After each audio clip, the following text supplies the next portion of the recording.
Article 1258.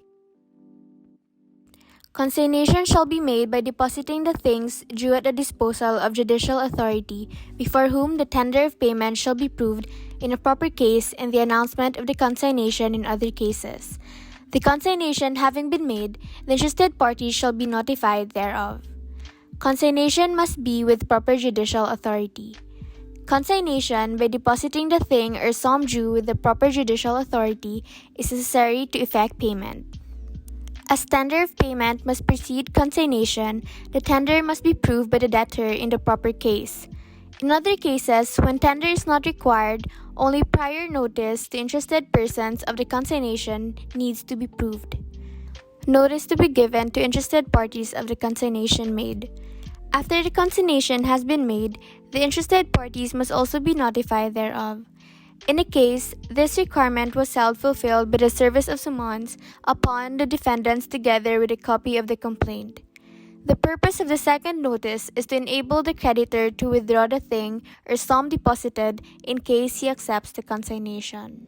The law of Article 1258 explains that the consignation shall be ineffectual if it is not made strictly in consonance with the provision which regulates payment. Moreover, the person to be notified of notice of consignation must be given to all persons interested in the fulfillment of the obligation.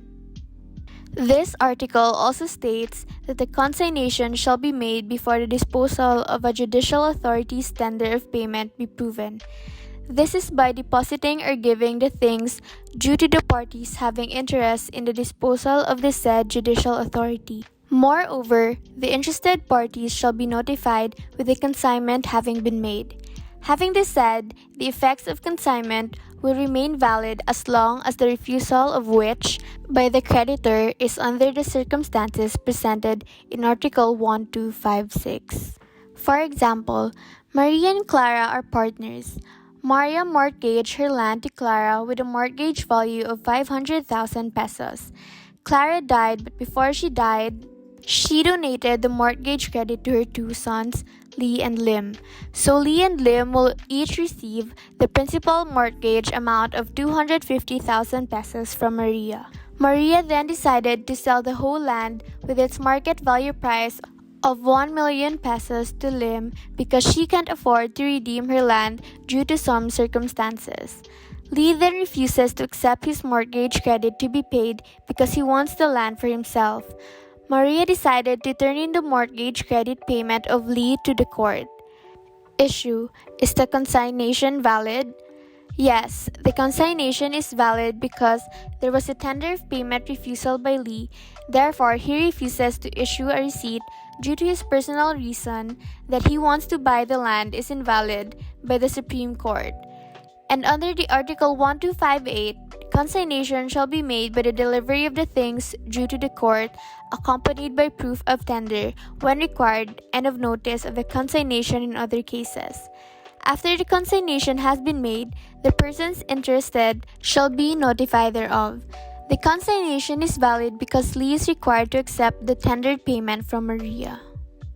Another case illustration: Lim Caco versus D. Teodoro, 47, Philippine 313, 1943. Facts: the Lim Cacos and David were co-owners of a property in Manila. The Lim Cacos mortgaged their property to David, who, before her death, donated the mortgage credit to her adopted daughters, D. Teodoro and D. Season. The Lim Cacos sold their mortgage property to Season. D. Teodoro refused to have her mortgage credit paid off. Thus, the Lim Cacos consigned the payment to the office of the clerk of court, who in turn deposited the check in the insular treasury as fiduciary funds. The plaintiffs then brought this action to compel the Teodoros to accept the payment. Issue: whether or not the consignation is valid. Yes, under Article 1176 of the Civil Code, now Article 156 of the new Civil Code, if a creditor to whom tender of payment has been made should refuse without reason to accept it, the debtor may relieve himself of liability by the consignation of the thing due.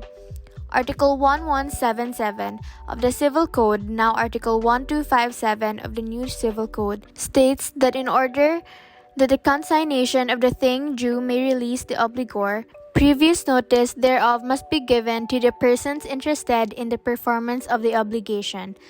And under Article 1178, now 1258 of the new Civil Code, consignation shall be made by the delivery of the things due to the court, accompanied by proof of tender when required, and of notice of the consignation in other cases. After the consignation has been made, the persons interested shall also be notified thereof. There was a tender of payment and a refusal by Mrs. Teodoro due to her preference that she be the one to purchase the property instead of Season. The SC ruled that the refusal to accept the payment was invalid. The second requisite for consignation to be valid is that a previous notice of the consignation shall be made to the person interested in the performance of the obligation. The record of the case is silent on this point, but no attack on the consignation is made by the defendants. The third requisite is that after the consignation has been made, the person interested should also be notified thereof. This was fulfilled by the service of summons.